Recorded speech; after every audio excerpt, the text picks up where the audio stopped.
A special session of the World Health Assembly (WHO) kicked off here on Monday amid growing concerns over the latest Omicron coronavirus variant,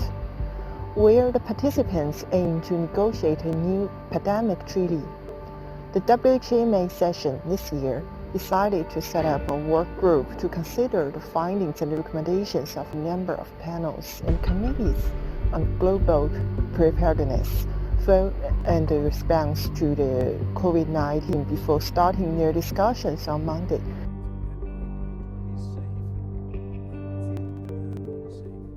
Although other regions are seeing declining or stable trends, if there is one thing we have learned, it's that no region, no country,